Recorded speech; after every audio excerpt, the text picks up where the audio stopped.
ಶ್ರೀಮಂತ ಮತ್ತು ಯಶಸ್ವಿ ವ್ಯಕ್ತಿ ಆಗೋದಕ್ಕೆ ಶಾರ್ಪ್ ಬ್ರೈನ್ ಬೇಕಂತ ನೀವು ಯೋಚನೆ ಮಾಡ್ತಿದ್ರೆ ನಿಮ್ಮ ಯೋಚನೆ ತಪ್ಪು. ಮತ್ತು ನೀವು ಒಂದು ವೇಳೆ ಯಶಸ್ವಿ ವ್ಯಕ್ತಿ ಆಗೋದಕ್ಕೆ ಹೆಚ್ಚಿನ ಕ್ವಾಲಿಫಿಕೇಶನ್ ಅಂದರೆ ತುಂಬ ಓದಿದವನಾಗಿರ್ಬೇಕಂತ ಯೋಚನೆ ಮಾಡ್ತಿದ್ರೆ ನಿಮ್ಮ ಈ ಯೋಚನೆ ಕೂಡ ತಪ್ಪು. ನಾನು ನಿಮಗೆ ಈ ವಿಡಿಯೋದಲ್ಲಿ ಏನು ಹೇಳೋದಂದ್ರೆ, ತುಂಬ ಸಲ ಇಂಟೆಲಿಜೆಂಟ್ ವೆಲ್ ಕ್ವಾಲಿಫೈಡ್ ಜನ ಫೇಲ್ ಆಗ್ತಾರೆ ಮತ್ತು ಸೀದಾ ಸಾದಾ ಸಿಂಪಲ್ ಕಡಿಮೆ ಓದಿರೋ ಜನ ಸಕ್ಸಸ್ಫುಲ್ ಆಗ್ತಾರೆ.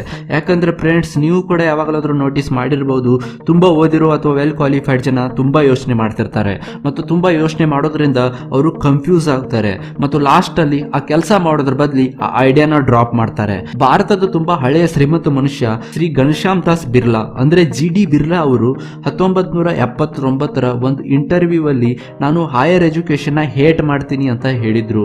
ಯಾಕೆ ಅಂತ ಅವ್ರಿಗೆ ಕೇಳಿದಾಗ ಅವ್ರು ಏನ್ ಹೇಳಿದ್ರಂದ್ರೆ, ತುಂಬಾ ಓದಿರೋರು ತುಂಬಾ ಯೋಚನೆ ಮಾಡ್ತಿರ್ತಾರೆ, ಯಾಕಂದ್ರೆ ಅವರು ತಮ್ಮ ಸ್ವಂತ ತಲೆಯನ್ನು ಉಪಯೋಗ ಮಾಡ್ತಿರ್ತಾರೆ ಮತ್ತು ಓದದೇ ಇರೋ ವ್ಯಕ್ತಿ ಯೋಚನೆ ಮಾಡಲ್ಲ, ಯಾಕಂದ್ರೆ ಅವ್ರ ತಲೆನೇ ಓಡಲ್ಲ. ಅವರು ಆಕ್ಟ್ ಮಾಡ್ತಾರೆ, ಕೆಲಸ ಮಾಡ್ತಾರೆ, ಆಕ್ಷನ್ಸ್ ತಗೋತಾರೆ. ಮತ್ ನಿಮ್ಗೆ ಗೊತ್ತಿರ್ಬೇಕು, ರಿಸಲ್ಟ್ಸ್ ಕೇವಲ ಆಕ್ಷನ್ ದಿಂದ ಸಿಗತ್ತೆ. ಕಡಿಮೆ ಓದಿರೋ ಜನ ಕಂಪನಿ ಓನರ್ ಆಗ್ತಾರೆ, ತುಂಬಾ ಓದಿರೋ ಜನ ಕಂಪನಿ ಎಂಪ್ಲಾಯೀಸ್ ಆಗ್ತಾರೆ. ಕಡಿಮೆ ಓದಿರೋ ಜನ ಮಿನಿಸ್ಟರ್ ಆಗ್ತಾರೆ ಮತ್ತು ತುಂಬಾ ಓದಿರೋರು ಅವರ ಸೆಕ್ರೆಟರೀಸ್ ಆಗ್ತಾರೆ. ಮೈ ಡಿಯರ್ ಫ್ರೆಂಡ್ಸ್, ನಾನಿಲ್ಲಿ ಎಜುಕೇಶನ್ ಅಗೇನೆಸ್ಟ್ ಇಲ್ಲ.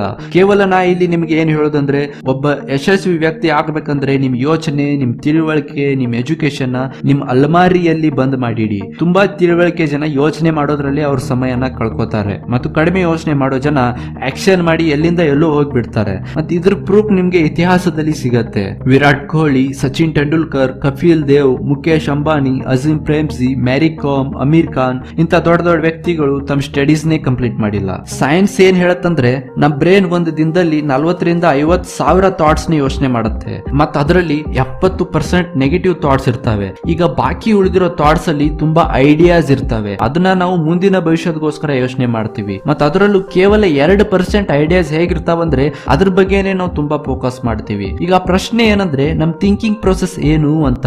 ಇದನ್ನ ನಾನು ನಿಮ್ಗೆ ಒಂದು ಸಿಂಪಲ್ ಎಕ್ಸಾಂಪಲ್ ದಿಂದ ತಿಳಿಸ್ತೀನಿ. ಒಂದು ಸಲ ಒಬ್ಬ ವ್ಯಕ್ತಿಯು ಒಬ್ಬ ಋಷಿ ಮುನಿಗಳ ಹತ್ರ ಹೋಗಿ ತನ್ನ ಜೀವನದ ಸಮಸ್ಯೆಗಳ ಬಗ್ಗೆ ಹೇಳ್ತಾನೆ. ಅವನು, ನನ್ನ ಜೀವನದಲ್ಲಿ ನಾನು ತುಂಬಾ ಕನ್ಫ್ಯೂಸ್ ಆಗಿದ್ದೀನಿ, ಏನ್ ಮಾಡ್ಬೇಕಂತ ನನಗೆ ತಿಳಿತಾ ಇಲ್ಲ ಎಂದು ಕೇಳಿದಾಗ ಆ ಋಷಿಯು ಒಂದು ಹೂವಿನ ತೋಟಕ್ಕೆ ಅವನನ್ನು ಕರ್ಕೊಂಡು ಹೋದ್ರು ಮತ್ತು ಅಲ್ಲಿರೋ ಹೂವಿನ ಸಾಲವನ್ನು ತೋರಿಸಿ ಆ ಸಾಲದಲ್ಲಿರೋ ಅತ್ಯಂತ ಸುಂದರವಾದ ಹೂವನ್ನು ಕಿತ್ತು ತರಲು ಹೇಳಿದ್ರು.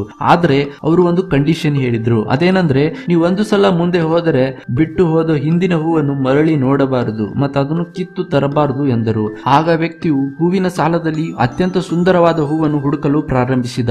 ಆಗ ವ್ಯಕ್ತಿಗೆ ಒಂದು ಹೂವನ್ನು ನೋಡಿದಾಗ ಇದಕ್ಕಿಂತ ಒಳ್ಳೆಯ ಹೂವು ನನಗೆ ಮುಂದೆ ದೊರಕಬಹುದು ಅಂತ ಹೇಳಿ ಆ ಹೂವನ್ನು ಬಿಟ್ಟು ಹಾಗೆ ಮುಂದೆ ಹೋದ.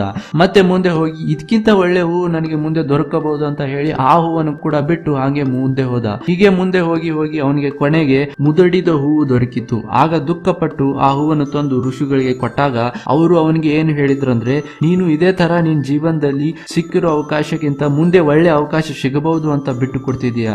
ಫ್ರೆಂಡ್ಸ್, ಇದೇ ತರ ನಾವು ಕೂಡ ನಮ್ಮ ಜೀವನದಲ್ಲಿ ತುಂಬಾ ಯೋಚನೆ ಮಾಡಿ ನಮ್ಮ ಅವಕಾಶಗಳನ್ನ ಕಳ್ಕೊತೀವಿ. ಹಾಗಾದ್ರೆ ಇವತ್ತಿಂದ ಏನ್ ಮಾಡ್ಬೇಕು ಅನ್ಕೋತೀರಾ ಅದನ್ನ ಮಾಡಕ್ಕೆ ಸ್ಟಾರ್ಟ್ ಮಾಡಿ. ಹಾಗೆ ಸುಮ್ನೆ ಅಂದಾಜು ಮಾಡೋದನ್ನ ಬಿಟ್ಟು ಬಿಡಿ.